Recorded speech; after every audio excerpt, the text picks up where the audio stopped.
ஓம் முருகா போற்றி, கந்தா போற்றி, கடம்பா போற்றி, கதிர்வேலா போற்றி, அறுபடை வீடு கொண்ட முருகப்பெருமானே போற்றி போற்றி. என் செல்ல பிள்ளையே, உன் பிரார்த்தனை எல்லாம் நிறைவேறியது. வரும் 25ஆம் தேதிக்குள் எல்லாம் நிச்சயமாக நடந்துவிடும். இந்த முருகப்பெருமான் சொல்வதை கேள், ஆனந்த கண்ணீர் விடுவாய் என் செல்லமே. இன்னும் சில நேரங்களில் ஏதாவது ஒரு ரூபத்தில் வந்து இந்த முருகப்பெருமான் உன்னோடு பேசுவேன் என் செல்லமே. நான் சொல்வதை முழு நம்பிக்கையுடன் கேள். எப்போதாவது கிடைக்கும் வாய்ப்பை நழுவ விடாதே. நீ நிதானத்தை இழக்காத வரை வாழ்க்கையில் தோல்வியே இல்லை. நீ உன் வழியில் சென்று கொண்டே இரு. வெற்றி உனக்கு மட்டுமே. இப்போதிருக்கும் நிலை கூடிய விரைவில் நல்லதொரு விதமாக மாறும். கலங்காதே. என் மீது முழு நம்பிக்கை வைத்து செயல்படு. பிறகு உனக்கானதெல்லாம் நல்லதுதான் நடக்கும்.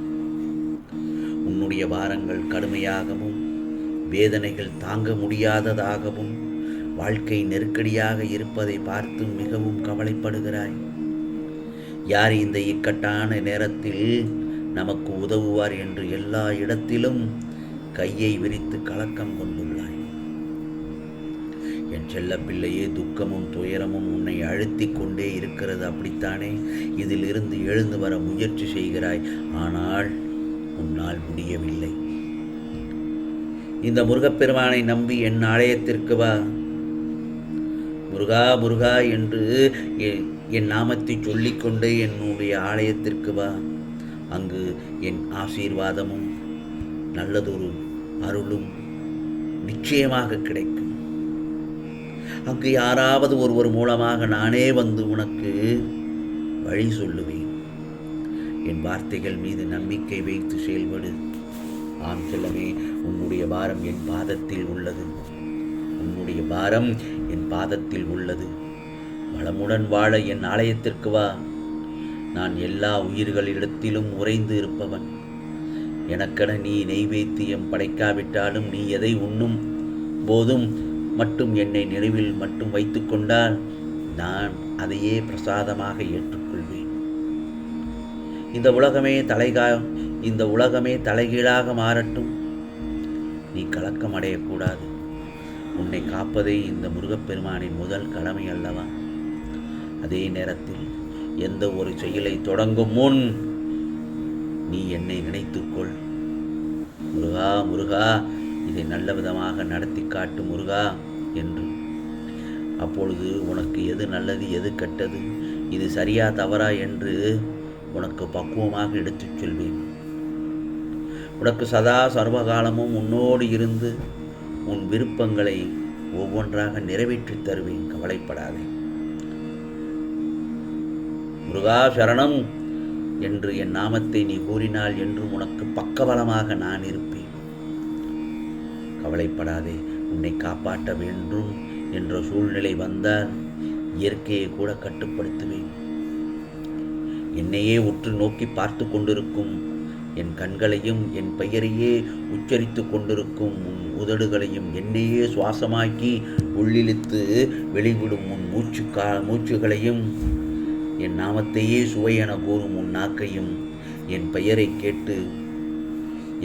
கேட்டதும் சிலிர்த்து உருகும் செடிகளையும் நான் ஆசீர்வதிக்கிறேன். நான் எல்லோரிடத்திலும் எல்லா உயிர்களையும் ஆசீர்வதிப்பேன். கவலைப்படாதே. உனது வேண்டுதல்கள் அனைத்தும் நிறைவேறும் காலம் நெருங்கி வந்துவிட்டது. தயாராக இரு. பெற்றுக்கொள்ள.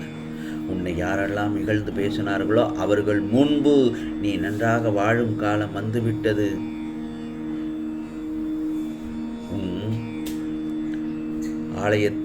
என்னுடைய ஆலயத்தில் நிச்சயம் நீ ஒரு நபரை சந்திப்பாய்.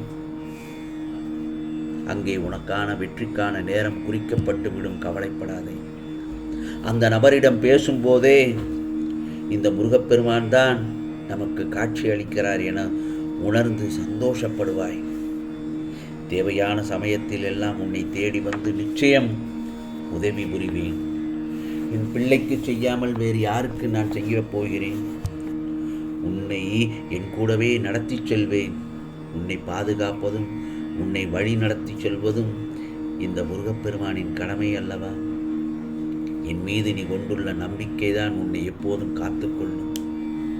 வேலுண்டு வினையில்லை முருகா, யாம் இருக்க பயமேன். முருகனுக்கு அரோகரா என்று என் நாமத்தை நீ உச்சரிக்கும் சமயத்தில் உனக்கானதை நிச்சயமாக நான் நல்லதொரு விதமாக நல்லதொரு பாதையை நான் காண்பித்து அதில் நடக்க பயணிக்கச் செய்வேன். கவலைப்படாதே. உன்னால் முடிந்த அளவு பிறருக்கு உதவி செய். உன்னால் முடிந்த அளவுக்கு பிறருக்கு உதவி செய். ஏனென்றால் தர்மம் தலை காக்கும். 4 பேருக்கு நல்லது செய்தால் நமக்கு 10 மடங்கு நன்மை தேடி வரும். உனக்கு நல்லது நடக்கும். பிறகு நீ மகிழ்ச்சியுடன் வாழவே நான் ஆசைப்படுவேன். நீ நலமுடன் வாழ என் ஆசீர்வாதம் என்றுமே உனக்கு உண்டு.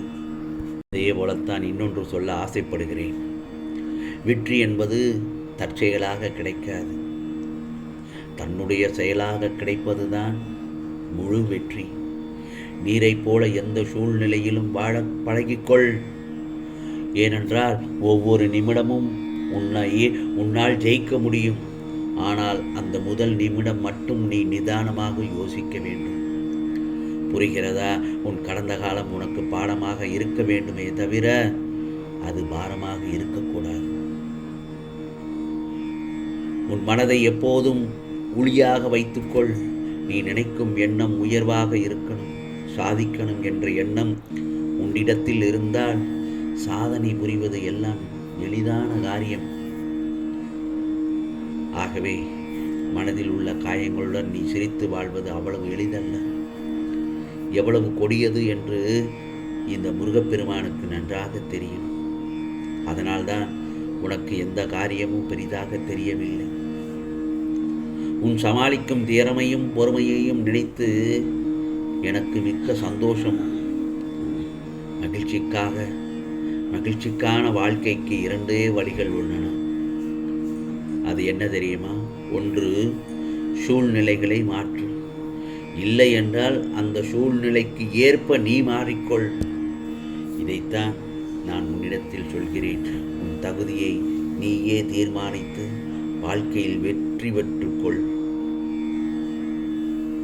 இந்த முருகப்பெருமான் உனக்கு என்றும் பாதுகாவலனாக இருப்பேன். வெற்றியில் வாழ வைப்பேன். ஆம் செல்லமே, உன்னுடைய கோரிக்கைகள் அனைத்தும் நிறைவேறத் தொடங்கிவிடும். பிறகு உன்னுடைய கஷ்டங்கள் எல்லாம் வந்த சுவடு தெரியாமல் மறைந்து போய்விடும். ஆகவே கவலைப்படாதே. உனக்கானதை இந்த முருகப்பெருமான் நிச்சயமாக நல்லதொரு விதமாக உனக்கு அருள் பாலிப்பேன். கவலைப்படாதே. நல்லதே நடக்கும். நல்லது மட்டுமே நடக்கும். அதுவும் நன்மையாகவே இருக்கும். ஓம் முருகா சரணம். ஓம் முருகா சரணம். ஓம் முருகா சரணம்.